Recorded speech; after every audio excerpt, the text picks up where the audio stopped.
2030년이 넘어가면서 국내에도 여러 개의 빅바이오텍이 나올 것이다 이렇게 생각을 합니다. 작년도 하반기로 지나면서 국내 바이오 업체들이 많이 달라졌고요. 관세 정책에 의해서 사태가 많이 이제 엄중하지 않습니까? 그럼에도 불구하고 국내 바이오는 성장할 수밖에 없다라고 생각을 합니다.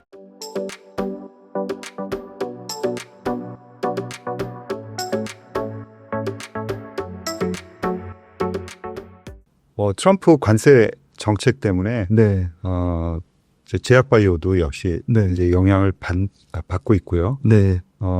이제 아직까지는 국내 제약바이오에 이제 관세 정책이 발표가 되지 않았습니다. 그래서 제약바이오 쪽에 관세를 붙이면은 그 파급되는 영향이 상당히 크잖아요. 네네. 필수 이제 의약품이기 때문에 예.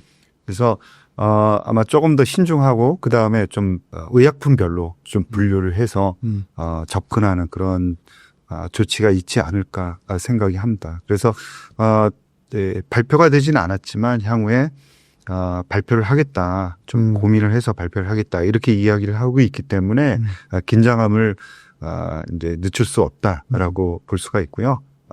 이제 여러 가지로 이제 영향을 받을 수가 있습니다. 제약바이오도 이제 트럼프 관세 정책에 의해서 물가가 상승하게 되면은 이제 할인율이 올라가게 되고 그렇게 되면 이제 기업 가치가 떨어지는 네. 그런 영향은 불가피하다라고 볼 수가 있고요. 이제 신약 개발과 관련해서는 네. FDA의 인력 해고 이 문제도 상당히 크게 이제 작용을 하고 있습니다. 네네. 글로벌리 그 모든 제약 회사들이 미국에서 네. 신약을 이제 받고 그래서 미국에서 이제 판매를 하기를 원하지 않습니까? 네네. 그래서 미국 FDA에서 신약을 심사하는 그런 신청을 하게 되는데 이 미국 FDA의 인력이 이제 감축이 된다 그러면은 네. 신약을 승인하는 속도가 당연히 늦어질 수밖에 없다라는 거고요. 네. 중요한 포스트에 앉아 있던 그런 인물들이 많이 사직을 했습니다.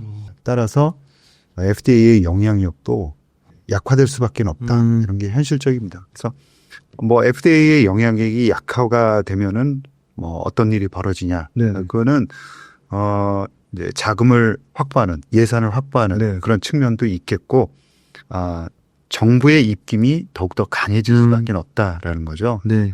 따라서 FDA가 향후에 신약을 승인하는 속도가 늦춰지지 않을까 이런 우려감들이 팽배합니다. 따라서 최근에 바이오텍 중심으로 주가가 하락하다가 네. 전체적으로 하락하는 그런 상황을 볼 수가 있어요. 네. 그러니까 이 상황은 특정한 뭐 바이오의 작은 기업, 큰 기업 이렇게 가리지 않고 영향을 미친다라고 이제 시장에서는 인식을 하고 있다라고 볼 수 있습니다. 따라서 다른 산업도 마찬가지겠지만 트럼프 관세 정책에 의해서 제약 바이오도 심각한 영향을 받고 있다라고 볼 수가 있습니다. 생물보안법은 요새 조금 유행어가 좀 흐지부지 된 것 같은 생물보안법 기대감이 있었잖아요. 생물보안법 때문에 이제 중국의 우시앱텍이나 우시바이오로직스가 어느 정도 네, 시장에서 좀 빠지게 되면 그 시장을 반사수혜로 삼성바이오로직스나 뭐 네. 다른 국내 CDMO 업체들이 수혜를 받을 거라고 보는데 그 부분은 조금 올해 안으로 좀 어느 정도 가시적인 다시 결과가 나올 거라고 보시는지. 네, 저도 그 작년에 이제 이연이 됐는데요. 네. 올해는 좀 가시적인 성과가 있지 않을까 그렇게 생각을 하고 있고요. 네. 현재 뭐 트럼프 관세 정책이 워낙 이제 엄중하다 보니까 네. 그 문제는 조금 그 이제 수면 아래로 내려가 있는 상황인데 올해 안에 또 결말을 볼 수 있지 않을까 그렇게 생각을 합니다. 뭐 여전히 제약바이오는 이 학회 관련돼서 굉장히 큰 모멘텀으로 주가가 움직이기도 하고 네. 실제 긍정적인 모멘텀으로 작용을 하잖아요. 아직 앞으로 남아있는 이제 학회들이 많은데 개인 투자자들이 좀 주목해봐야 될 학회랑 뭐 그 학회에 뭐 참여하는 뭐 기업들 몇몇 이런 것 좀 소개를 해주신다면. 네. 대부분 그 치료제를 개발한 네. 그런 분야를 보면은 암 쪽이 상당 부분 큽니다. 네네. 그래서 주요 분야가 암 치료제를 개발하기 때문에 네. 암과 관련한 그런 학회들이 많습니다. AACR이라는 네. 비임상 그러니까 임상 단계에 대부분 진입하지 않은 초기 단계에 네. 약물 개발하고 있는 그런 물질들의 연구 개발 현황에 대해서 발표하는 자리가 AACR 미국 암학회가 있고요. 그 다음에 미국 임상학회라는 아스코 어떻게 보면 가장 큰 학회이면서 네. 3대 암학회 중에 하나다라고 볼 수가 있습니다. 그래서 5월 말에서 6월 초 정도에 아스코는 개최가 되면서요. 우리나라에서 임상 단계에 진입한 암 치료제를 개발하고 있는 기업들의 연구개발 현황은 대부분 이 아스코에서 발표가 된다라고 보시면 됩니다. 그러니까 비임상 단계의 물질, 초기 단계의 물질 네. 아니면은 임상 아주 초기 단계, 일상에 진입한 그런 물질들에 대한 연구개발은 AACR 미국 암학회, 그다음에 미국 암 임상학회라는 아스코에서 임상 단계에 있는 그런 물질들에 대해서는 연구 발표가 있다. 그 다음에 하반기로 넘어가면은 에스모라는 네, 에스모, 네. 유럽 네, 네. 학회가 있습니다. 그래서 이 세 개를 합쳐서 3대 암학회다라고 볼 수가 있는 거죠. 이 외에도 다양한 뭐 알츠하이머 학회라든가 또 혈액암 학회 등 다양한 암 학회들이 있습니다. 그래서 연구 개발이 진행되는데 중요한 연구 결과 발표는 대부분 이런 학회에서 발표를 하게 됩니다. 네네. 그렇기 때문에 네. 더욱더 이 학회에 대해서 관심을 가질 수밖에 없는 거죠. 워낙 제약바이오 주가 변동성이 크잖아요. 근데 이 변동성을 제외하고 어떤 제약바이오를 투자하는 데 있어서 좀 가장 어렵거나 리스크 요인으로 개인 투자자들이 조심해야 될 부분은 어떤 부분이에요? 네. 이제 바이오는 돈이다. 네. 이제 좀 약간 속된 말로 네. 돈이다라고 저는 이제 계속 말씀을 드리는데 돈이 없으면은 연구 개발을 진행할 수가 없습니다. 네네. 그래서 돈이 없는 회사는 투자할 이유가 없다라고 생각을 하고 있습니다. 그러면 돈은 없는데 이제 기술력이 상당히 뛰어난 그런 회사들은 어떻게 하면 되느냐. 그런 회사들은 일단은 자금을 확보한 다음에 투자를 해야겠죠. 따라서 바이오는 돈이다. 그리고 돈을 충분히 확보하고 있는 회사. 그러니까 최소한 2년 이상 앞으로 외부로부터 자금을 빌리지 않고 연구개발을 할 수 있는 그런 업체들의 관심을 집중해야 된다라고 생각을 합니다. 대부분 보면은 저도 현금 가용연수를 네네네. 계산을 이제 해봤습니다. 이게 이제 재무 데이터가 발표가 돼야 되는데 지난주로 해서 12월 말자 네네. 재무 데이터들이 HTS의 점사에 네. 올라왔어요. 네네. 그래서 여러분들이 충분히 계산을 하실 수가 있는데 그 데이터들을 보니까 작년도 상반기 말 대비해서는 네. 현금 가용연수가 많이 올라왔다라는 점. 네네. 그러나 핵심 주요하게 잘 하고 있는 업체들 중심으로 해서 오히려 현금 가용연수가 더 늘었다. 그러니까 부잣집이 더 돈을 많이 쓴다라고 볼 수가 있고요. 네네. 돈이 없던 가난한 그런 바이오텍들은 여전히 힘든 상황을 맞이하고 있다라는 점이죠. 그래서 돈을 많이 가지고 있는 업체들이 기술력이 뛰어날 확률이 굉장히 높습니다. 네. 그래서 현금 가용연수는 반드시 챙겨보시라라는 말씀을 드리고 싶습니다. 현금 가용연수 구하는 어떤 식이 있나요? 현금 가용연수라는 것 제가 이제 네. 계산을 해서 네네. 돈을 충분히 가지고 네네. 있느냐 없느냐를 판단하는 그런 방법인데요. 네. 아주 간단합니다. 그러니까 작년도에 영업 손실 네. 어느 정도 손실이 아니냐. 예를 들어서 200억 정도 손실이 난 회사는 네. 올해는 200억을 더 쓸 가능성이 있는 거죠. 그래서 그렇죠. 네. 보수적으로 봐야 되는데 좀 공격적으로 봐서 작년도 수준만 쓴다라고 보는 거죠. 그래서 작년도 영업 손실을 일단 금방 구할 수 있죠. 그거는 구하는 게 아니라 그렇죠. 그냥 나오죠. 보면 됩니다. 나오죠. 네, 네. 보면 됩니다. 네네. 그리고 또 하나는 이 유동 자산을 여러분들이 그냥 재무제표에서 네네네. 재무 상태 변동표에서 보면 됩니다. 네네. 그것도 그래서 유동 자산에서 유동 부채를 그냥 빼셔가지고요. 그 부분은 올해 가용할 수 있는 현금 수준이다라고 볼 수가 있는 거죠. 네네. 그렇게 보면은 작년도 그 손실분. 네, 손실 부분을 나눠주면 되죠. 네네. 몇 년 정도 쓸 수 있는 자금을 가지고 있는지 충분히 계산이 가능하잖아요. 네. 그래서 여러분들도 충분히 이제 활용할 수 있는 그런 간단한 방법인데요. 굉장히 파워풀합니다. 그리고 미국에 있는 주요 제약바이오 애널리스트들은 개략적으로 이런 방법들을 많이들 사용을 해요. 네네. 그러니까 여러분들 기업들이 충분한 자금을 가지고 있는지에 대해서는 이렇게 활용을 해서 현금가용연수를 활용하시면 좋을 것 같습니다.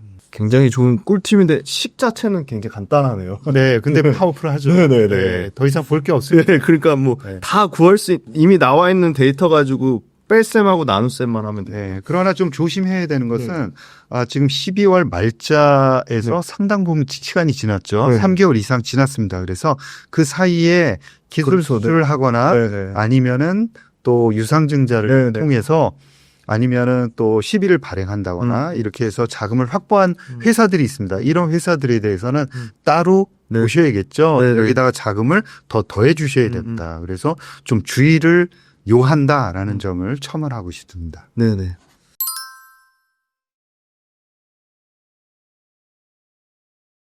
제약바이오 분야가 워낙 다양하니까 뭐 아까 살짝 언급드린 뭐 CDMO 관련된 위탁 생산 전문 생산 업체가 있을 수 있고 말씀하신 항암제도 또 여러 항암제 분야가 있고 또 요새 뭐 가장 핫한 뭐 ADC도 있고 지난번에 와서 말씀 주셨던 이제 RPT 방사성 동위원소 치료제도 있고 이렇게 이 다양한 바이오의 어떤 카테고리별로 어떤 뭐 전략적인 측면이나 앞으로의 전망을 얘기해 주신다면. 네.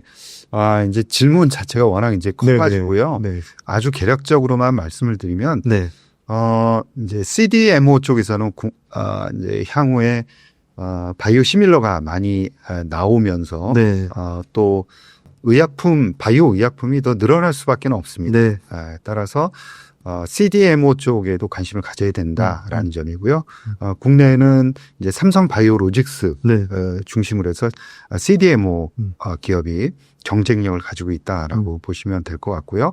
그 다음에 바이오 시밀러 쪽에서는 이제 셀트리온까지 같이 이제 잘 하고 있죠. 짐펜트라가 올해 얼마나 팔리느냐 이런 점이 이제 중요하긴 합니다. 주가에.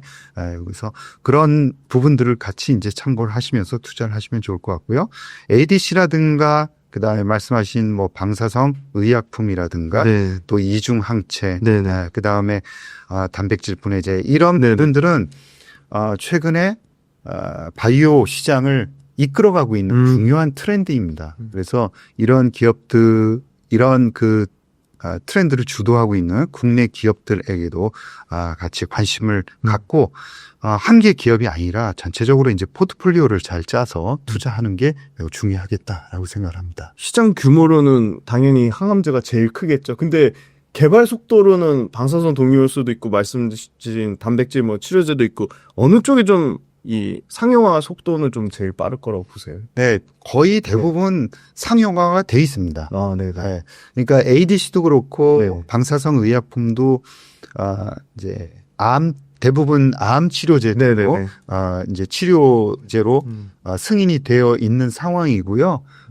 진행 속도들, 상장 개발 속도들은 다 비슷하다라고 보시면 될 것 같습니다. 그래서 이중 항체 치료제 같은 경우에도 이제 활성화가 된 지 얼마 되지는 않았습니다. 그래서 ADC, 이중 항체, 그리고 TPD 분야는 이제 막 성장하는 분야이죠. 그다음에 RPT 같은 경우에도 치료제가 나와 있는 상황이고요. 그래서 대부분 항암제로 연구 개발이 되고 있고 발전하는 속도는 대부분 비슷하다. TPD가 맨 마지막에 지금 쫓아오고 있는 상황이다라고 보시면 될 것 같습니다. 앞에 이 언급 안 하신 분야 중에 그래도 사람들 관심이 여전히 뜨거운 게 요 대사질환 치료제 중에 비만 치료제 있잖아요. 이거 좀 어떻게 보시는지. 비만 치료제는 시장이 계속 성장할 것으로 보고 있습니다. 그리고 이제 대부분의 애널리스트들도 이제 비만 치료제 쪽은 꾸준하게 성장을 할 것이다. 그 비만 치료제 시장 자체도 늘어나거니와 또 GLP-1 같은 경우에는 비만 치료제 이외에 다른 이제 적응증으로도 많이 확대해 나가고 있습니다. 이 두 가지 측면에서 본다 그러면 비만 치료제의 확장성, 그다음에 GLP 네네. 분야, 이 두 분야는 계속해서 성장해 나갈 것이다라고 볼 수가 있고요. 2030년 초반을 본다 그러면 한 1,500억 달러 정도 수준까지도 성장 속도가 매우 빠르게 올라갈 수 있다라고 볼 수가 있고요. 일라이 릴리 같은 경우가 여전히 경쟁력을 확보하고 있다라고 볼 수가 있습니다. 이번에 이제 CMS에서 네. 미국 CMS에서 그 보험급여를 하느냐 마느냐 이 문제가 있었는데 네네. 일단 보류를 했습니다. 나중에 다시 검토를 하겠다라고 이야기를 해서 악재로 작용을 하기는 했지만 일라이 릴리의 비만 치료제 젯바운드라든가 네. 그리고 그 후에 나올 오포글리프론이라는 치료제, 그다음에 비마그로막 이런 치료제들이 향후에도 일라이 릴리의 경쟁력을 계속 가져갈 수 있도록 만들 것이다 이렇게 생각을 하고 있기 때문에 여전히 일라이 릴리가 좋은 투자처다라고 생각을 하고 있습니다. 국내 뭐 한미약품이라든지 삼천환제약 이런 쪽은 그래도 경쟁력이 있다고 보세요? 이제 조금 전에 말씀드린 대로 네. 현재 경쟁력을 가지고 있는 회사가 일라이 릴리인데 네네. 일라이 릴리의 젯바운드가 계속해서 경쟁력을 가져갈 수밖에 없다라고 생각을 하고 있습니다. 그 후에는 이제 지금 주 1회 네. 치료제로 이제 팔리고 있는데 향후에는 경구형 치료제가 주도할 가능성이 매우 높습니다. 네네네. 경구용 치료제를 누가 만드느냐 하는 분야고요. 이 경구용 치료제를 펩타이드로 만드느냐 아니면은 화학 제품으로 만드느냐에 따라 갖고 경쟁력이 극명하게 갈릴 수밖에는 없습니다. 그래서 이런 측면을 보더라도 일라이 릴리가 계속해서 주도권을 잡아갈 수밖에 없다라는 거죠. 따라서 국내 업체들의 그런 경쟁력 측면에서는 조금 조심스럽게 봐야 되지 않나 그런 생각을 하고 있고요. 네. 일라이 릴리나 아니면 노보노디스크와 같이 협업을 해서 신약을 비만 치료제를 개발하는 회사들에 대해서는 여전히 좋게 볼 수밖에는 없다라고 생각을 합니다. 네. 제약바이오 투자하시는 분들한테 꼭 이것만은 기억해달라 하는 게 있다면 어떤 게 있을까요? 조금 전에 말씀드린 대로 네. 바이오는 돈입니다. 네. 그래서 돈이 없는 회사들은 투자하실 필요가 네네. 없다라고 생각을 하고 있고요. 대부분 돈을 많이 가지고 있는 업체들이 기술력을 가지고 있을 확률이 높습니다. 네네. 그렇기 때문에 뭐 유상증자를 하더라도 아주 높은 고가에 계속해서 좋게 보고 투자자들이 유상증자를 해줄 수가 있는 네네. 그렇지 않은 회사들은 주가가 계속 떨어집니다. 그리고 낮은 가격에 유상증자를 하거나 아니면은 시비를 발행할 수밖에 없는 거죠. 그래서 유상증자를 했다 하더라도 그 금액이 적을 수밖에는 네. 없어요. 그래서 주가가 높은 수준을 계속 유지하는 회사가 결국은 기술력이 있는 회사고 자금도 결국에는 가질 수 네네네. 있을 수밖에 없다라는 거죠. 그래서 여러분들은 주가보다도 우선 그 회사가 돈을 많이 가지고 있는 신약개발 회사인지를 체크하실 필요가 있습니다. 그다음에 중요한 것은 신약개발 회사는 아무리 주가가 높다 하더라도 기존의 치료제를 팔고 있지 않은 경우에는 신약을 개발할 확률이 굉장히 낮다라는 것을 인지할 필요가 있는 거죠. 네네. 그래서 자, 그럼 어떻게 해야 되느냐? 한 기업에 몰빵해서는 절대 안 된다라는 거죠. 어느 날 제로 아니면 1이 될 가능성이 네네. 있기 때문에 우리는 투자를 계속 해야 되는 거죠. 그래서 한 기업에 몰빵을 절대 하지 말라 이런 말씀을 드리고요. 저는 항상 포트폴리오를 구성해서 조금 전에 말씀드린 기술 경쟁력이라든가 돈을 가지고 있는 그런 회사들의 분산해서 투자를 해야 된다라고 말씀을 드리고 있습니다.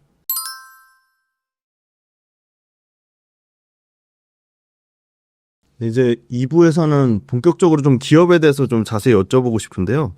최근에 ABL 바이오가 이제 네. 수주 글락소스미스클라인하고 이제 나왔잖아요. 기술 이전 계약이 나왔는데 네.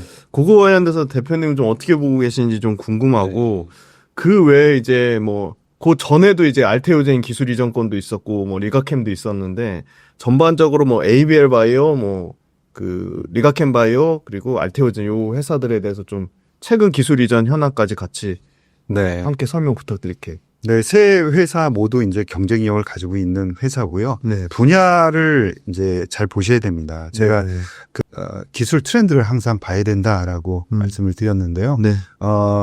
아마 이제 제가 그 전 이제 말씀을 드릴 때 몇 개 이제 말씀을 드렸을 텐데 ADC라든가 아니면은 제형 변경이라든가 네네. 이제 BBB 셔틀을 통과하는 네네. 퇴행성 뇌질환 같은 경우에는 관심도가 굉장히 많습니다. 네네.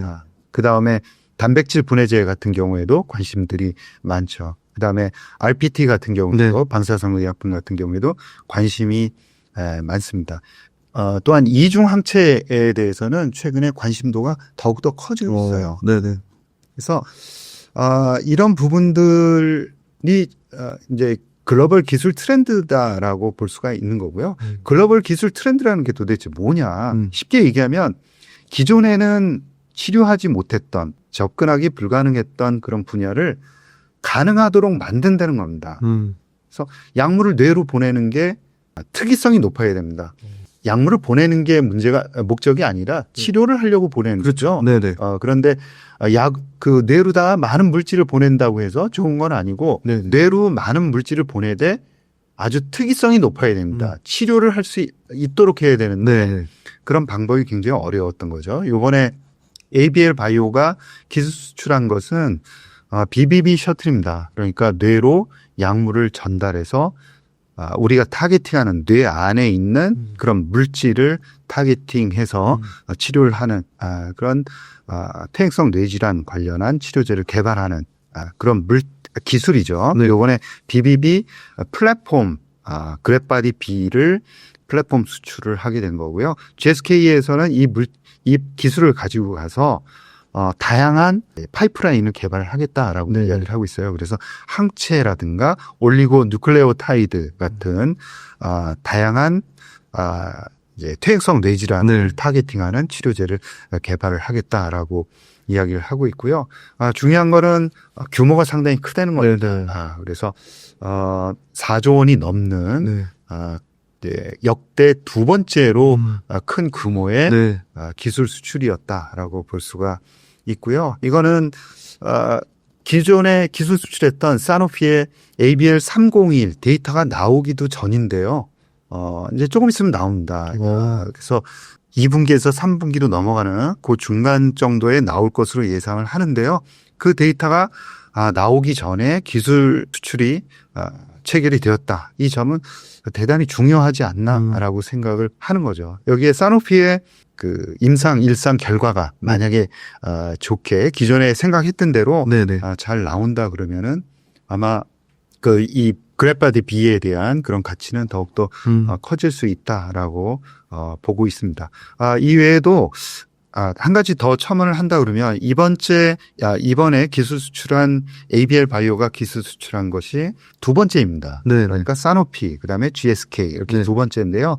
두 개 다 빅파마에게 기술 수출을 한 거고요. 네네. 빅파마의 기술 수출한 건수가 한 개를 수출했느냐, 두 개를 했느냐, 세 개를 했느냐에 따라서 시가총액에 미치는 영향이 다르다라고 네네. 보셔야 됩니다. 왜 달라질 수밖에 없느냐? 네. 기술에 대한 그런 신뢰도가 커지기 때문에 그런 거죠. 네네. 네. 그래서 한 개를 했다 그러면 아마 대부분의 그런 투자자들이 그런 얘기를 많이 들었습니다. 어쩌다가 됐겠지라고 네. 이야기하는 투자자들도 네. 많이 제가 들었습니다. 네. 그런데 빅파마가 두 번째 빅파마까지 가져갔다 그러면 그런 얘기를 어쩌다가는 아닌 거죠. 그렇죠. 네. 기술력이 있구나라고 네, 볼 네. 수가 있는 거고요. 네. 따라서 신뢰도가 급속도로 올라가면서 시가총액에 반영되는 그 속도도 가속도가 붙는다라는 점 여러분들 기억을 해주시면 좋을 것 같고요. 그런 업체들이 니가캠 바이오가 있죠. 네. 그 다음에 알테오젠도 계속해서 빅파마향 기술 수출을 늘려가고 있는 상황입니다. 따라서 빅파마에게 기술 수출한 회사들에 대한 관심을 더욱더 가져야 된다. 제가 계속해서 바이오는 돈이다라고 했는데 이 회사들의 공통점은 돈이 풍부하다는 겁니다. 네. 그래서 리가캠 바이오 같은 경우에는 7년 이상 사용할 수 있는 돈을 가지고 있고요. 아마 올해 마일스톤이 들어오게 되면서 아마 그 금액은 더욱더 커지지 않을까라고 생각을 합니다. 그리고 이 기업들의 공통점이 뭐냐면 풍부한 자금력을 바탕으로 해서 연구개발 자금을 이제 더욱더 늘려가고 있다라는 거예요. 그래서 이 점이 굉장히 특이적입니다. 그래서 유한양인 같은 경우에도 1,000억 원 단위에서 작년도에 2,000억 원 단위로 올라갔고요. 네. 향후에는 4,000억 원 단위로 쓰겠다라고 이야기를 하고 있습니다. 연구개발비를. 네. 네네. 그래서 돈이 풍부한 회사이면서 기술력을 가지고 있는 회사들이 R&D 금액을 늘려가면서 많은 파이프라인들을 개발하는 거죠. 그래서 블록버스터를 만든 회사들이 집중적으로 들어오는 이 거대한 자금을 통해서 그 연구 개발을 더욱더 이제 공격적으로 합니다. 그리고 나서는 블록버스터를 더 만들게 되는 거죠. 이런 회사들이 결국은 빅바이오텍으로 성장을 한다라고 보시면 되고요. 조금 전에 말씀드린 그런 업체들이 향후에는 빅바이오텍으로 성장할 가능성이 매우 높다라고 저는 보고 있는 거죠. 제가 최근에 본 기사 보니까 ADC가 인상적인 게 단독요법에서 이제 병용요법으로 확대된다는 측면, 그거 어떤 의미를 가지는지 좀 설명 부탁드리고, 알테오젠이 하는 SC 제형, 그러니까 뭐 그 정맥 주사에서 피하 주사로 바꾸는 게 얼마나 큰 영향력이나 이 말씀하신 빅파마의 어떤 뭐 적응증 확대라든지 그런 확장성, 그 SC 제형이 갖는 중요성, 그것도 네. 설명해 주시면 좋을 것 같아요. 네. ADC 같은 경우가 이제 병용요법으로 많이 이제 사용이 된다라고 말씀을 하셨는데, 네. 병용요법은 트렌드입니다. 네. 그래서 ADC뿐만이 아니라 뭐 네. 이중항체, 최근에 다른 이제 새로운 트렌드의 기술 트렌드를 쫓아가는 모달리티들이 네. 대부분 이제 병용요법으로다가 치료제를 개발하고 있다라고 보시면 될 것 같고요. 조금 더 강력한 이제 그 치료 효과를 나타내기 위해서 기존 치료제를 버리고 단독으로 하기보다는 기존에 잘 나가는 그런 치료제하고 같이 병용 효과를 누리는 네. 거죠. 그래서 기존 시장도 같이 다 포함하면서 치료 효과도 더 확률도 높이는 네. 그런 전략이다라고 보시면 될 것 같고요. 두 번째 질문 SC 제형과 관련해서는 SC 제형으로 개발하게 되면 신약으로 승인받게 됩니다. 그래서 네. 전혀 다른 네. 이제 치료제다라고 보시면 되겠죠. 따라서 글로벌리 이 히알루로니다제를 가지고 있는 네. 회사는 두 회사밖에 없습니다. 그래서 알테오젠의 그런 기술 수출은 향후에도 지속될 수밖에 없다라고 생각을 합니다. 그 최근에 알테오젠 그 특허 소송 관련돼서는 기술 이전 계약이 나옴으로써 특허 관련된 부분은 문제가 없다는 걸 뭐 증명할 수 있는 건가요? 증명이라기보다는요. 네네. 가능성이 높아졌다. 가능성이 높아졌다. 예, 네. 그렇게 보고 볼 수 있는 거죠. 예. 그 앞에 모두에 말씀 좀 주시긴 하셨는데 이 CDMO 쪽 삼성바이오로직스나 셀트리온 쪽은 좀 어떻게 보시는지. 네. CDMO 쪽은 여전히 성장할 겁니다. 바이오가 성장하는 한 CDMO는 성장할 수밖에 없고요.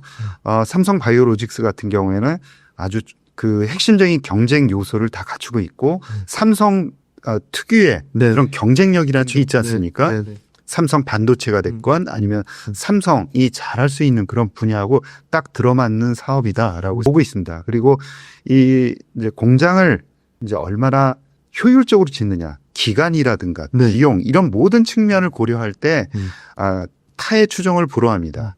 그래서 예를 들어서 2년 남짓의 공장을 짓는다 그러면 미국을 가면은 4년 이상 걸리게 되는 거죠.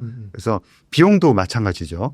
미국이 그런 부분 때문에 최근에 관세 네네. 부과에도 불구하고 이 효율적인 측면을 아마 열심히 계산을 할 겁니다. 가는 게 좋을지 아니면 말지 그런 물론 이제 CDMO이기 때문에 어떤 그 수수료를 받는 그런 사업 구조이기 때문에 당장 영향이 있거나 그러지는 않고요.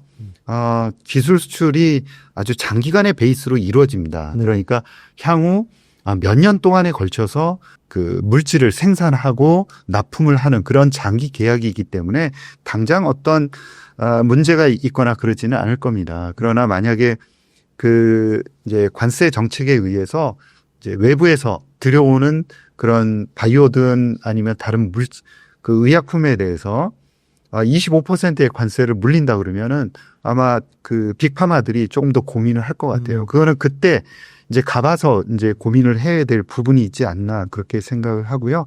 일단 삼성 바이오로직스의 경쟁력은 아주 뛰어나다라고 볼 수가 있습니다. 그래서 현재 가동률, 그 다음에 사공장에 대한 가동률이 올라오면서 하반기에 매출에 대한 기대감, 그 다음에 5공장 이제 그 가동에 이번 달에 들어가죠. 이런 부분들이 차질 없이 진행이 되고 있고요. 그 다음에 모달리티 측면에서도 이중항체와 애쉬 분야를 대응을 잘 하고 있기 때문에 향후 이제 매출 증가라든가 그런 그 이익을 계속 늘려가는 이 부분들, 그러면서 밸류에이션 부분에 대한 부담도 많이 덜어낼 수가 있을 것 같고요. 더군다나 경쟁 업체인 론자의 그런 주가가 이제 잘 버티고 있습니다. 버티기만 해도 잘 하고 있는 시절인 거죠. 네, 그래서 잘 버티고 있기 때문에 그런 점도 삼성 바이오로직스에는 좀 유리하다라고 볼 수가 있고요. 셀트리온 같은 경우에는 작년도에 비용이 굉장히 많이 나왔죠. 일일성 비용들이. 그래서 올해는 그런 비용들이 줄어들 거고요. 계속해서 강조를 회사에서 하고 있는 부분은 비용 관리 올해 이제 들어가겠다 이렇게 이야기를 하고 있습니다. 그래서 아마 그 이제 원가율도 올해는 좀 낮아지지 않을까 이렇게 생각을 하고 있고요.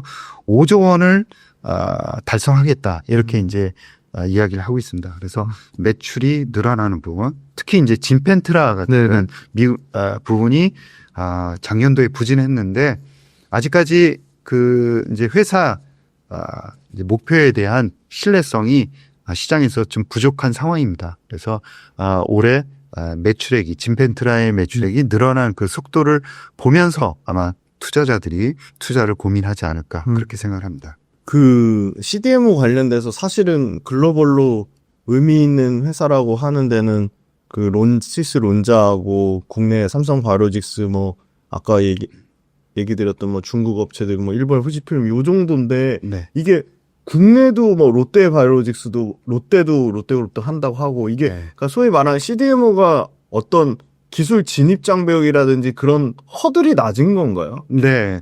신약 개발보다는 허들이 낮은데 제넬보다는 높은 상황인 거죠. 따라서 기술력을 필요로 하지만 일단은 중요한 것은 생산과 관련한 문제입니다. 그리고 후발 업체들이 좀 불리할 수밖에는 없는데요. 예를 들어서 바이오시밀러를 뭐 1개, 2개 이제 개발해서 팔겠다. 이렇게 불리할 수밖에 없는 게 삼성 바이오로직스라든가 삼성 바이오에피스죠. 그 다음에 셀트리온 같은 경우에는 뭐 11개 정도의 제품 포트폴리오를 기존에 갖추고 있습니다. 그래서 이제 협상을 할 때 번들로 묶어서 협상을 할 수가 있는 거죠. 이거는 뭘 의미하냐면 가격 협상력이 높다는 것을 의미합니다. 1개, 2개의 제품을 팔아서는 수익을 내기가 만만치 않다는 거죠. 그래서 같은 CDMO 업체들도 규모에 따라서 그리고 기존에 가지고 있는 제품군에 따라서 경쟁력이 차별화될 수밖에 없다라고 보시면 될 것 같고요.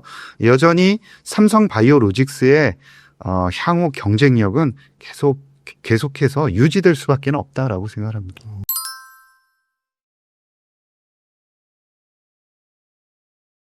그 생각보다 금리를 빨리 안 낮춰서 바이오텍들의 뭐 자금 사정이 계속 좋지 않은 상태로 있으면 이런 위탁 생산을 받는 그러니까 바이오텍 회사들이 연구 개발만 하지 전부 삼성 바이오로직스나 이런 론자한테 위탁 생산 맡기잖아요.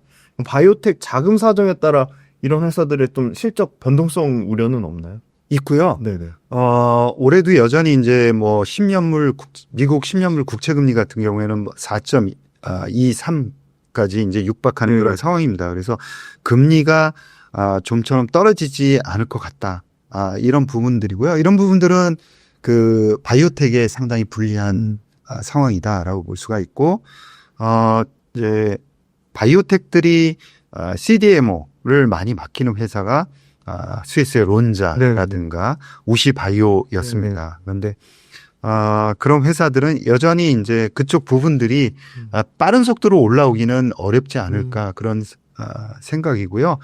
최근에 우시바이오가 이제 미국 시장에서 계속해서 이제 영업을 하기 어려운 상황이 네네. 되지 않습니까? 네네. 그런 부분들을 론자가 이제 혜택을 입고 있는 부분이고요. 그래서 좋은 점, 나쁜 점이 이제 론자 같은 경우에는 좀 상쇄되고 있다 이렇게 봐야 될 것 같고요. 삼성 바이오로직스 같은 경우에는 바이오텍에서 수주하는 비중이 적기 때문에 그런 영향이 적을 수밖에 없다라고 보고 있습니다. 그 오늘 기준으로 그 퓨처캠 좋은 이제 임상 결과가 네. 기사가 나왔잖아요. 그래서 퓨처캠 포함해서 이 방사선 동요소 치료제에 관련된 향후 전망이나 퓨처캠도 좀 업데이트 부탁드립니다. 네. 뭐 국내에는 이제 볼만한 회사들이 이렇게 많지 않아서요. 네네. 막 퓨처캠 중심으로 설명을 드려야 될 것 같은데 네. 어제 그 이제 공시를 통해서 임상 결과를 발표를 했습니다.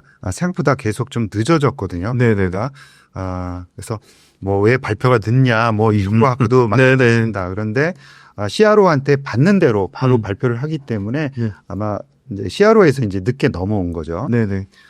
결과를 보면은 요번에 이제 관심이 많았던 지표는 ORR 지표입니다. 네네. 근데 ORR 지표가 60%가 나왔죠. 환자 수가 그렇게 많지는 않았죠. 이제 대상 환자 수가 20명을 기준으로 해서 했습니다. 그래서 환자 수가 좀 적은 게 좀 한계였다라고 네. 볼 수가 있고요. ORR 데이터가 60이 나왔습니다. 그런데 이 ORR 데이터를 체크하는 그런 기준이 PET로 했습니다. 그러니까 PET로 그 촬영을 했기 때문에 기존의 그 플루빅토가 한 임상 이상의 그런 평가 기준 대비해서는 훨씬 더 까다롭다라고 볼 수가 있는 거죠. 그래서 골 전이도라든가 이런 부분까지도 잡아내기 때문에 네네. 평가 지표가 더 이제 퓨처캠이 엄격했다라고 보는 게 맞습니다. 그러니까 그런 것들 감안한다 그러면 60%는 플루빅토가 임상 3상에서 나타냈던 게 약 30%, 29점 몇 % 정도 나왔거든요. 그래서 2배 정도 잘 나온 숫자이기 때문에 잘 나왔다라고 볼 수가 있는 거죠. 그래서 물론 이제 직접 비교라는 것은 어렵습니다. 네네. 그리고 환자 수도 차이가 서두에 말씀드린 대로 차이가 많기 때문에 이제 향후에 임상 3상 결과까지도 좀 지켜봐야 됩니다. 그럼에도 불구하고 일단 시장에서 기대하는 그런 데이터는 나왔다. 그리고 베스트 인 클래스의 그런 수치는 보여주었다라고 볼 수가 있고요. 네. 퓨처캠 같은 경우에는 임상 3상 신청을 국내에서 하겠다라는 신청을 한 상황이고 향후에 승인이 된다 그러면 조기 신약 신청도 하겠다라고 이야기를 하고 있습니다. 일단 데이터가 잘 나왔기 때문에 향후 기술 수출하는 그런 부분까지도 긍정적인 영향을 미치지 않을까라고 생각합니다. 그 퓨처캠 파이프라인이 뭐 어떤 암을 대상으로 하고 좀 조금 더 쉽게 좀 설명을 해주신다면. 네, 전립선 거세 저항성 전립선 암을 대상으로 한 네네. 그런 치료제를 개발을 하고 있습니다. 그래서 전립선 암에 걸리게 되면 그 전에 다양한 호르몬 요법에 의한 치료제를 거칩니다. 그럼에도 불구하고 다시 이제 재발한 환자들을 대상으로 한다라고 보시면 될 것 같습니다. 그럼 이거는 뭐 그 단독요법으로 쓰는 건가요? 좀 병용요법의 형태? 네, 요번에 네. 요번에 이제 임상을 진행한 건 단독 요법으로 진행을 하고요. 향후에는 단독 요법, 그 다음에 병용 요법으로도 진행을 하는 것으로 알고 있습니다. 대표님 소개해 주신 것 중에 굉장히 인상 깊었던 회사가 버텍스라는 회사 네. 하고 아제넥스 요 회사들에 대해서도 좀 업데이트 부탁드리고 네.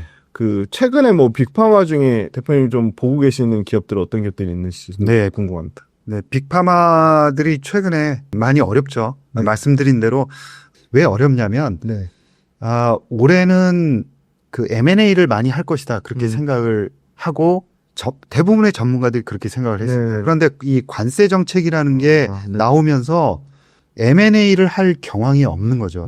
왜냐하면 미국에 새로운 공장을 투자하느냐 더 투자하느냐 자금을 한 25% 대부분 25%에서 30% 정도는 더욱더 이 미국에 투자하면서 자금을 더 쓸 수밖에 없습니다. 그러다 보니까 이 자금에 대한 부분도 다시 좀 고민을 해봐야 돼요. 그리고 향후 제약바이오를 둘러싼 환경이 어떻게 변할지도 지금 잘 모르는 겁니다. 서두에 말씀드린 대로 FDA의 인력이 계속 감축이 되고 있어요. 그러니까 신약 승인되는 속도가 이 황당하게 늦어질 네. 경우에는 제약바이오 산업에 굉장히 큰 부담으로 작용할 수밖에 없다. 대부분 이 점을 어떻게 보면 제약바이오 산업에서는 지금 크게 다루지는 않는데 매우 중대한 이야기입니다. 그 임상에 올라오는 물질들의 숫자도 늘어나거니와 향후에는 더욱더 많이 늘어날 가능성이 높습니다.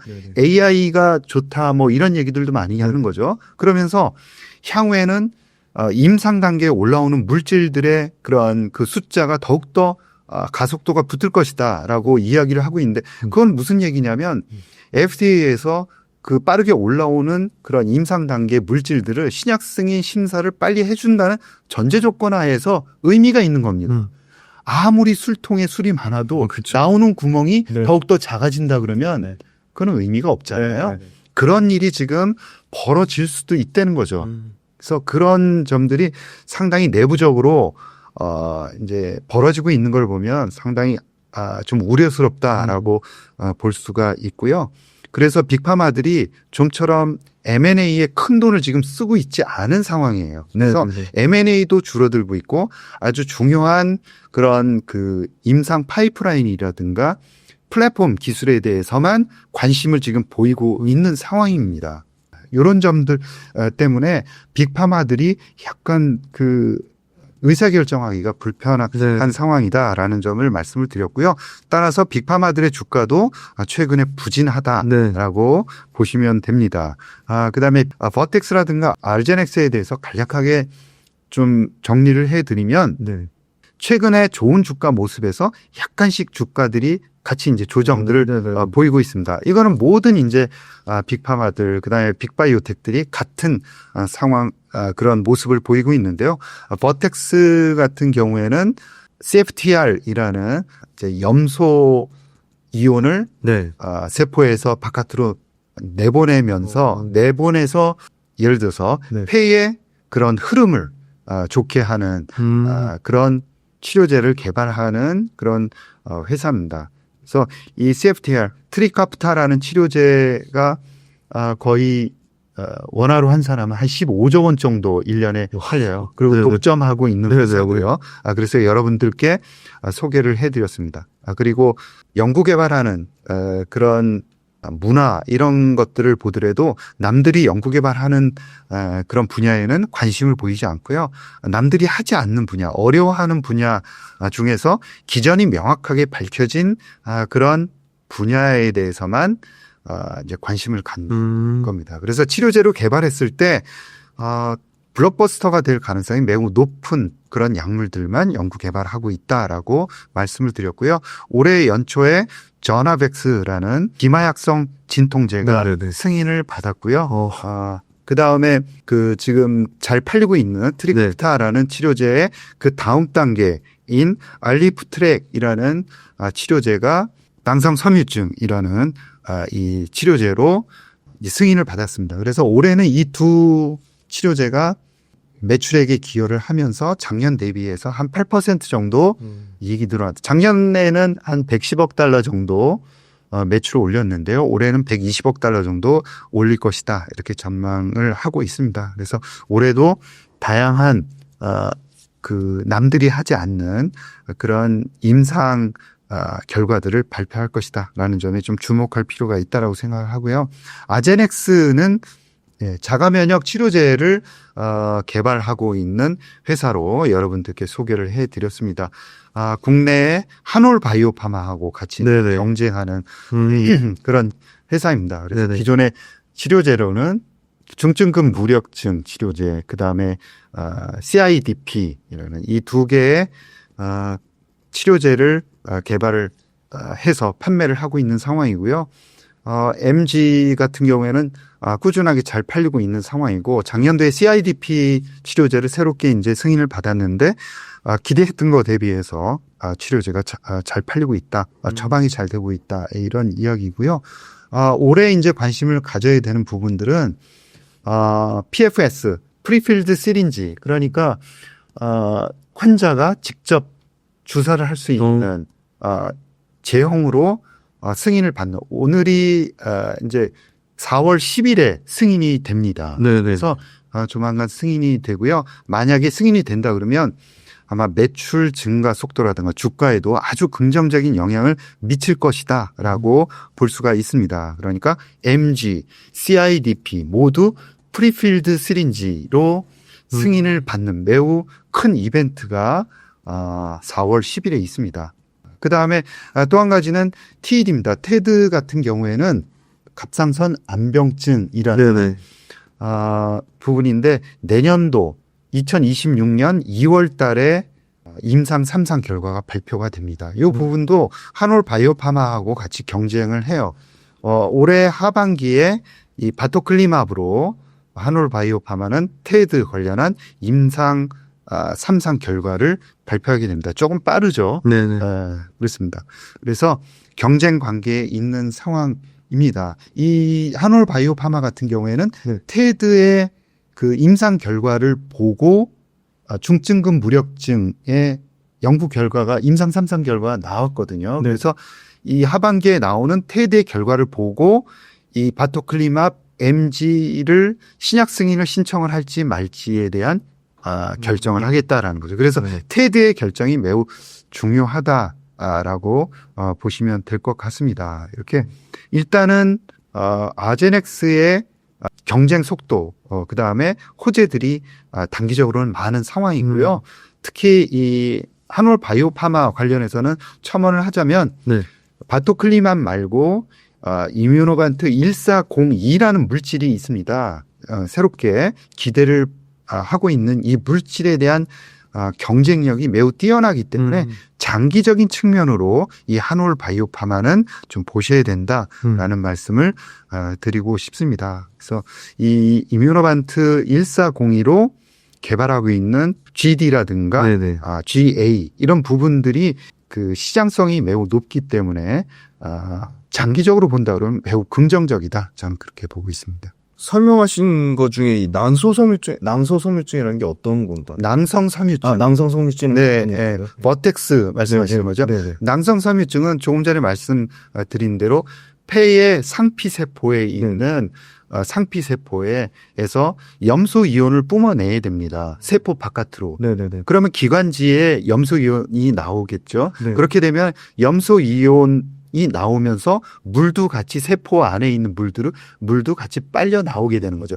그래서 기관지의 흐름이 좋게 됩니다. 그런데 만약에 염소 이온이 막혀가지고 네. 이 통로가 막혀서 나오지 못한다 그러면은 물도 같이 나오지 못하는 거죠. 그렇게 되면서 흐름이 안 좋아지는 거죠. 사막화된다라고 보시면 되고요. 끈적끈적하게 되면서 감염 가능성이 매우 높은 거죠. 그래서 과거에는 대중요법으로 이 감염증을 완화하는 그런 치료제들이 사용이 되었습니다. 그래서 근본적인 치료제가 없었는데 이 트리카프타라는 낭성 섬유증 치료제를 이 버텍스가 이 낭성섬유증은 많은 돌연변이들이 있습니다. 네. 그래서 작은 환자군들이 이제 돌연변이에 따라서 많은 환자군들이 있다 이렇게 보시면 되는데 결국은 트리카프타가 나오면서 전체 환자군의 90%를 커버하게끔 되었다라고 보면 되는 거죠. 예, 그래서 나머지 10% 환자들이 염소이온을 수송하는 이 막단백질조차가 막혀 있는 게 아니라 아예 단백질이 없는 환자들이 있습니다. 그래서 이 막단백질을 만들기 위해서 우리가 잘 아는 모더나라는 회사하고 협업을 해서 모더나라는 게 단백질을 만드는 회사입니다. 그래서 이 CFTR 단백질을 같이 만들어서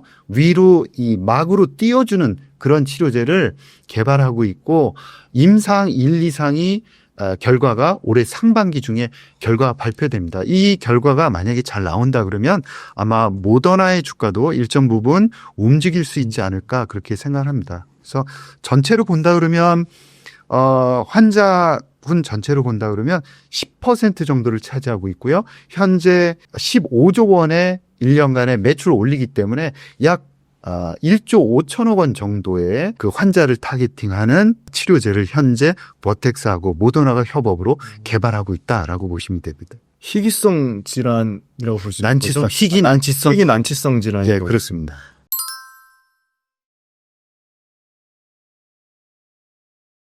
그 대표님하고 이제 빅파마랑 국내 제약바이오 기업들 얘기하니까 어렵지만 너무 재밌는데요. 아, 그렇습니까? 네.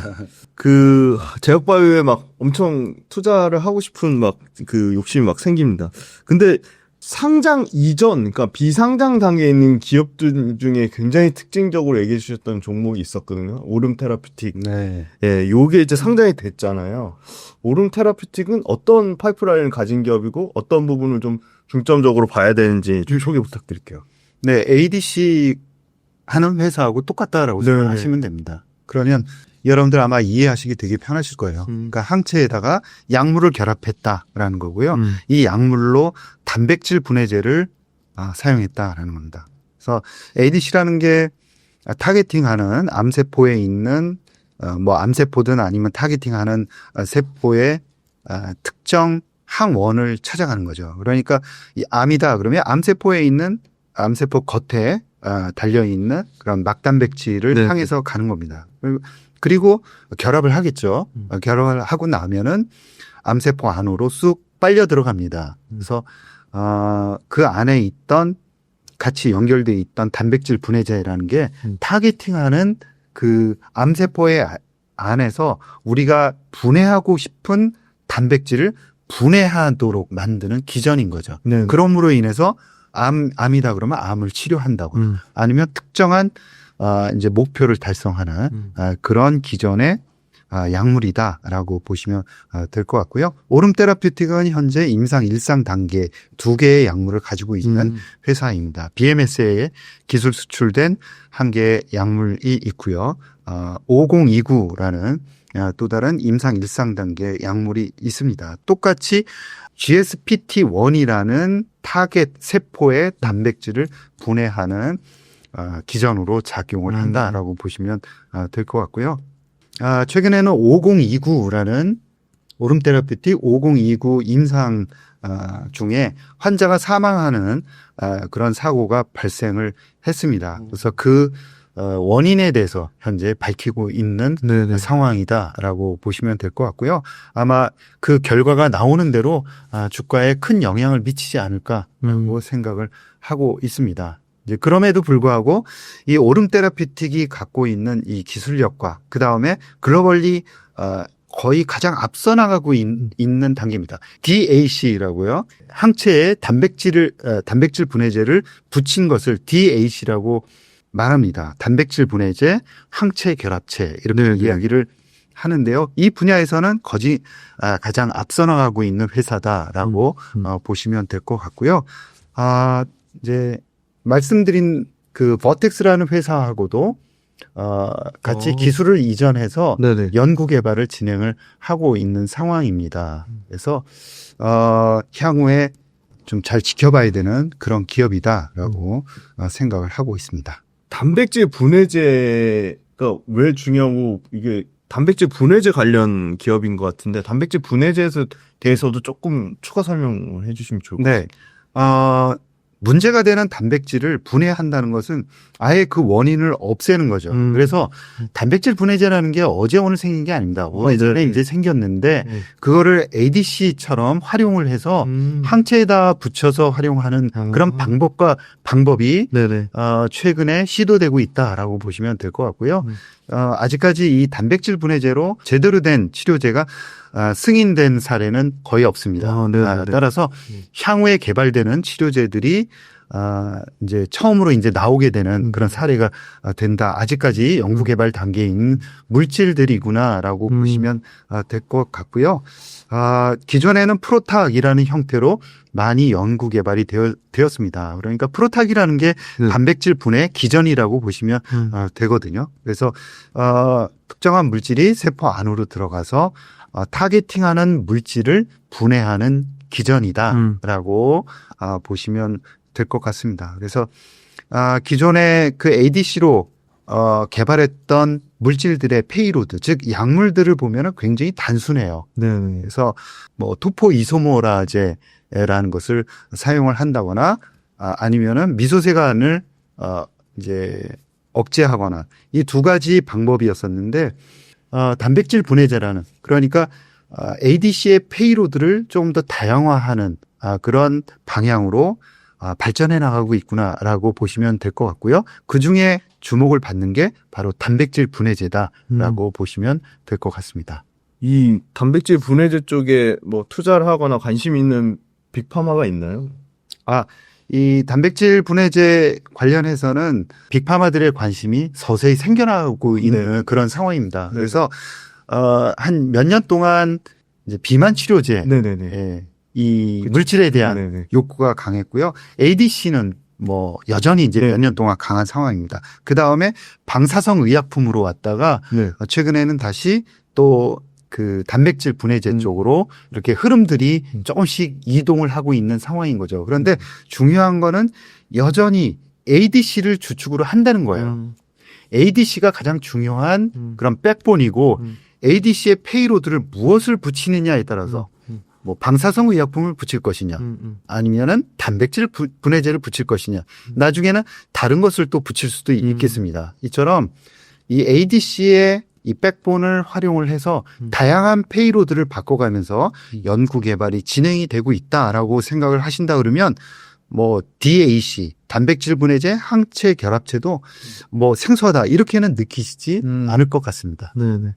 어떻게 보면 제약바이오 연간 확장성을 가지고 이 최근에 TNL이라는 회사를 좀 말씀 주신 적이 있는데 이 회사는 어떤 의미로 좀 소개를 해주시는 건지.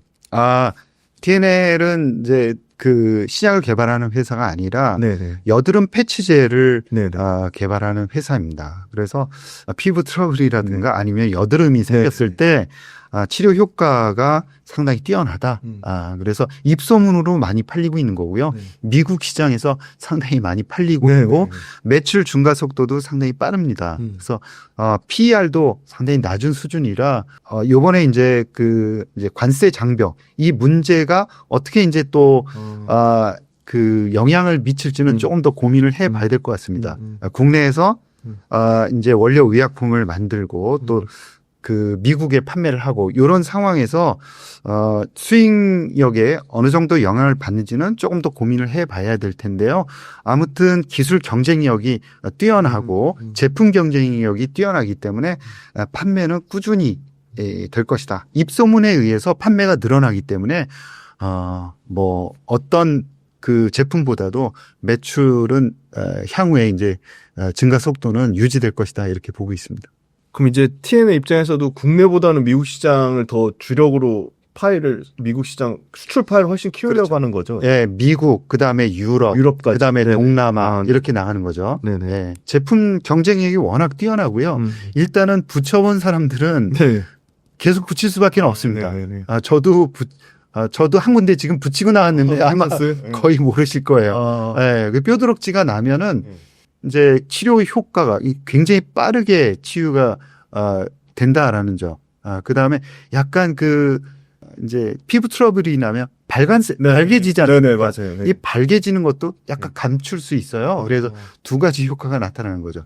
제가 이 TNL의 홍보 대사가 아니기 때문에 이 정도로 하고 넘어가겠습니다. 네네. 뭐 대표님 이혜진의 바이오 투자학교 유튜브 채널 말고 최근에 책을 쓰신 걸로 아는데 이 책인데요. 요거 책에서 바이오 투자하시는 분들이나 앞으로 바이오 투자에 관심 있으신 분들한테 책을 통해서 꼭 어떤 메시지를 좀 전하고 싶으셨던 것 같아요. 네. 그거에 대해서 좀 설명 부탁드릴게요. 네. 제가 5년 후 10배 오를 바이오 기업에 투자하라라는 책을 썼습니다.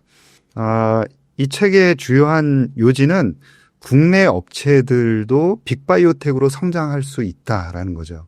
그래서 국내 업체 중에서 빅바이오텍으로 성장할 만한 그 기업들을 골라서 포트폴리오를 형성한다 그러면 2030년에는 반드시 좋은 결과를 얻을 것이다라는 겁니다. 바이오 산업이라는 게 다른 산업 대비 현재 성장 속도도 빠르거니와 향후의 성장 속도도 더욱더 빠를 겁니다. 그래서 국내 주식시장에서 차지하는 비중이 시가총액 비중이 한 8% 정도에 그치고 있는데요. 이것도 2018년, 19년에 제가 제약바이오 산업을 볼 때 펀드 매니저를 할 때는 거의 뭐 2% 이 정도 수준이었죠. 4배 성장했네. 네.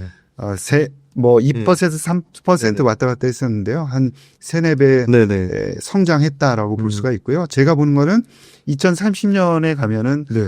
아마 20% 이상으로 어. 늘어날 수밖에 없다고 네네. 생각합니다. 빅바이오텍이라는 게 뭐 어디에 뚜렷한 정의가 있는 게 아니고요. 제가 생각하는 빅바이오텍은 시가총액 한 50조 원 이상 되는 제약 바이오 기업입니다. 신약 개발 기업이다 이렇게 보시면 될 것 같고요.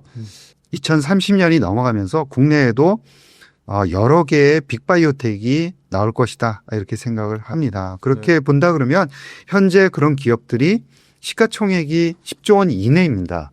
리가켄 바이오 같은 경우에도 4조 원 이내죠. 네네네. 그래서 충분히 뭐 40조 원 이상까지도 우리가 볼 수 있는 그런 회사로 성장 가능성이 매우 높다라고 보는 거죠. 물론 이제 다 10배 이상 오르냐 그렇게 제가 일률적으로 말씀을 드릴 수는 없을 것 같습니다. 어떤 업체는 실패할 수도 있겠죠. 신약 개발에. 그러나 빅바이오텍으로 성장한 그런 기업들이 그 실패한 기업들을 만회하면서 다른 어떤 산업보다도 높은 수익률을 줄 것이다. 가져다 줄 것이다. 그렇게 생각을 합니다. 그래서 기존에는 국내 업체가 무슨 빅바이오텍이냐. 네네네. 황당하다. 네. 이런 이야기였고요. 저도 작년도 하반기 상반기까지는 그런 생각을 여러분들께 해야겠다. 이런 이야기를 하지 못했습니다. 그런데 작년도 하반기로 지나면서 국내 바이오 업체들이 많이 달라졌고요. 그리고 지금 관세 정책에 의해서 사태가 많이 이제 엄중하지 않습니까? 네. 그럼에도 불구하고 국내 바이오는 성장할 수밖에 없다라고 생각을 합니다. 그거는 국내뿐만이 아니라 아마 글로벌 바이오 산업은 계속해서 성장해 나갈 수밖에 없고요. 국내 그 정부가 됐건 아니면 투자자가 됐건 많은 부분 이 바이오 산업에 대해 관심도 갖고 또 투자하는 금액도 늘어날 수밖에 없다는 거죠. 그래서 아직까지는 이 제약 바이오에 대해서 관심 있는 투자자분들이 그렇게 많지는 않습니다. 많지 않죠. 네. 그래서 지금 조금 더 발빠르게 공부를 하신다 그러면 이 시장을 선점할 수 있다라고 생각을 합니다.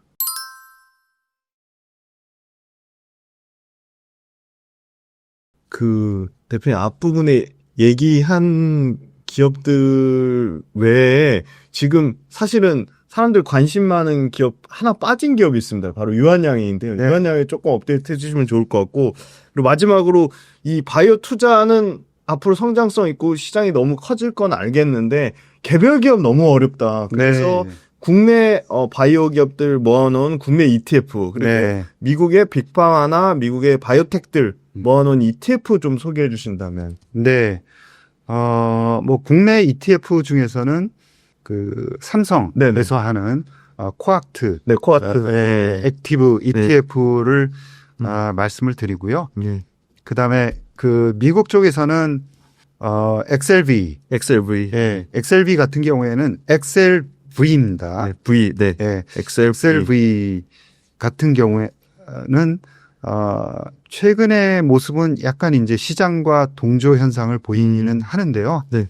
YTD로 본다 그러면은 다른 지표, 예를 들어서 나스닥이라든가 S&P 500 대비해서도 훨씬 더 아웃퍼폼을 하고 있습니다. 그러니까 이 XLV의 가장 강점은 뭐냐면 시장이 무너질 때 버틸 수 있다라는 겁니다. 그래서 그게 뭐가 좋냐. 주식이라는 건 먹자고 하는 건데 라고 생각할 수 있는데요. XLV를 포트폴리오에 담아 놓으면은 이렇게 아주 시장이 급락하는 상황에서 현금성으로 사용할 수 있다는 거죠. 그리고 다시 그 나스닥 같은 경우에는 이런 어려움이 지나고 나면 반등을 할 겁니다. 그때 아마 XLV에서 일정 부분 나스닥 쪽으로 옮겨갈 수 있는 현금성 자산으로 활용될 수 있다. 이 부분이 매우 중요합니다. 저도 이제 펀드 매니저를 굉장히 오래 했지만 현금의 중요성은 시장이 망가질 때 더욱더 절실할 수밖에 없습니다. 그런데 그럴 때일수록 돈은 없습니다. 돈은 없을 수밖에 없죠. 시장이 안 좋아지고 살림살이가 팍팍해지는데 현금을 고스란히 누군가가 가지고 있다? 그건 부자들밖에 없는 거죠. 그래서 부자들이 계속 돈을 벌 수밖에 없다라고 생각을 하고요. 그래서 우리는 별로 그렇게 돈이 많은 투자자들이 아니지 않습니까? 그렇기 때문에 현금을 가지고 그냥 놀리기 굉장히 아깝다라고 평소에 생각하지 않습니까? 그러니까 악착같이 투자를 하려고 하는 건데 그 부분을 일정 부분을 XLV 같은 부분에 투자를 한다 그러면 투자도 될 뿐더러 향후 여차하는 순간에는 현금으로도 사용할 수 있다라는 거죠. 그래서 XLV에 대한 투자를 지금과 같은 시점에서는 더욱더 고려를 해봐야 된다라고 생각을 합니다. 유한양행은 렉나자에 대해서는 뭐 충분히 알고 계시는 것 같고요. 네. 렉나자와 관련해서는 지금 전체 생존 기간은 이제 잘 나오고 있는 것 같고 네. 최종 데이터는 좀 더 기다려 봐야 될 것 같습니다. 늦게 나오면 나올수록 좋은 거죠. 네네. 그래서 기다려 봐야 된다라는 거고요. 그 다음에 그 리브리반트 렉나자 병용하는 네네. 이 병용요법인데 리브리반트 SC 그 피하 주사 제형으로 그 FDA에서는 미국 FDA에서는 일단 생산과 관련한 문제 때문에 보류가 됐습니다. 네. 그래서 하반기에는 승인이 될 거다 이렇게 생각을 하고요. 며칠 전에 유럽에서는 승인이 됐어요.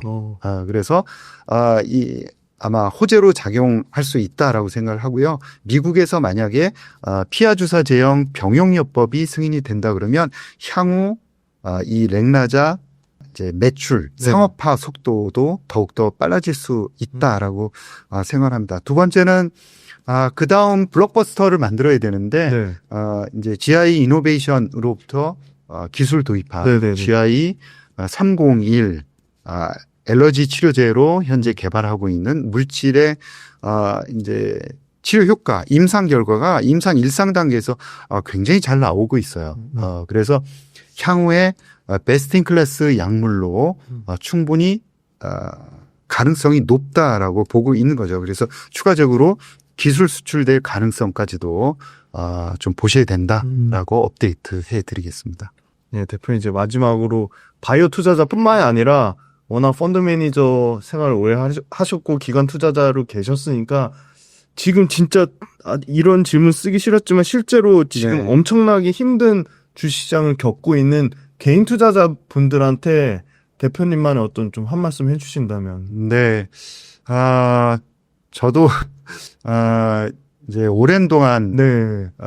펀드 매니저 생활을 했고 주식이라는 건 80%의 기간은 늘 힘들고 괴롭다 그렇게 생각을 합니다. 네. 그냥 그 중에 일부분이다라고 생각을 하는데 네. 특히나 지금과 같이 굉장히 그 뭐 불가항력 어떻게 보면 불가항력이지 않습니까? 네, 네. 기간이 언제까지 그다음에 어떤 전략으로 어떻게 나올지를 미국이 키를 쥐고 있는데 네, 네. 얼마만큼 밀고 갈지 이런 게임입니다. 우리가 뭔가를 예측하거나 이런다는 게 네. 굉장히 불가한 거죠. 네. 그리고 제약바이오 쪽에서는 FDA 조직을 건드리고 있기 때문에 그 부분도 어떻게 될 것이다 예측하는 게 굉장히 어려워요. 네, 네. 그래서 한 가지 말씀을 드리면 어려울 때는 그냥 어렵다라고 생각을 하시고 어려운 것을 인정을 하고 그렇게 포트폴리오를 운용을 하셔야 된다라고 생각을 하는 거죠. 그러니까 이렇게 하시면 안 된다는 겁니다. 나는 예측을 잘할 수 있고 네. 그 예측에 의해서 네. 나는 이렇게 어떤 방향으로 확신을 갖고 하겠다라고 네, 하는 네. 것은 되게 어려워요.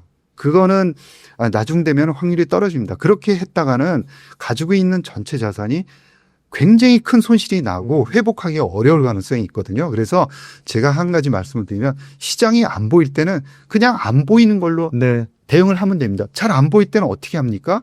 투자를 과감하게 합니까? 약간은 줄일 수도 있습니다. 네, 네. 줄일 수도 있고요. 제가 좋게 보는 주식을 일정 부분 너무 안 보일 때는 그 주식을 줄입니다. 시장이 너무 안 좋을 때 그리고 결국은 시장이 안 좋아졌다고 할 때 펀드 매니저들이 어떻게 하는지 아십니까? 결국에는 맨 마지막에 하는 행동은 가장 좋아하는 주식을 파는 겁니다. 파는 겁니다. 왜냐하면 환매가 들어오지 않습니까? 환매가 들어오거나 아니면 기관 투자가라 하더라도 주식 비중을 줄이고 싶은 거죠. 네, 네. 그래서 그런 시장이 어려우면 어려울수록 환경은 안 좋아지고 돈은 없게 마련입니다. 네, 네. 개인 투자가뿐만이 아니라 기관도 마찬가지다는 거죠. 그래서 환매가 들어오고 그리고 전략사업본부에서 주식 비중을 줄이겠다. 네, 네. 위험을 줄이겠다라고 이야기를 하는 겁니다. 그러면 펀드 매니저들은 어떻게 합니까? 팔 수밖에 없어요. 그러면 마지막까지 들고 있던 주식이 어떤 주식입니까? 자식 같은 주식, 네네. 자기가 가장 마지막까지 지켰던 주식입니다. 결국은 그거를 던지는 거죠. 그래서 주식에서는 정답도 없습니다. 상황에 네. 따라서 상황 논리에 따라서 바뀐다는 것을 여러분들 알고요. 그래서 이제 연륜이 많은 매니저들은 미리 그런 걸 상황을 판단을 하고 현금을 만들어 놓을 수밖에 없습니다. 좋든 말든. 그러면서 가지고 있는 주식을 일부분 팔 수밖에 없는 거죠. 그게 현실이다라는 거예요. 그래서 시장이 안 보일 때는 그냥 안 보이는 정도의 액션을 취하고 있는 게 그게 정답이다. 그러다가 그래도 웃을 기간이 20%라고 했는데 네네. 20%의 기간에는 주식이 확실하게 보일 때가 있습니다. 그때 집중력을 발휘하셔야 된다라는 거죠. 그래서 보이지 않을 때 힘을 빼면은 그때 힘을 발휘해야 될 때 오히려 넘어지고 돈이 없거나 아니면은 기진맥진한다. 그러면 안 된다라는 거죠. 그래서 이렇게 시장이 안 보이고 우울할 때는 안 보이는 상태로 개인 운용을 하고 전략을 짜고 포트폴리오를 그렇게 관리를 하셔야 된다라는 거죠. 네, 조금 제가 장황하게 말씀드렸는데 조금이나 여러분들 운용하시는데 도움이 되셨으면 좋겠습니다. 네, 이렇게 해서 장시간 동안 제약바이오와 이 투자 시장에 대해서 다양한 그리고 깊은 인사이트 나눠주신 이혜진의 바이오투자학교 이혜진 대표님께 진심으로 감사드립니다. 예, 고맙습니다.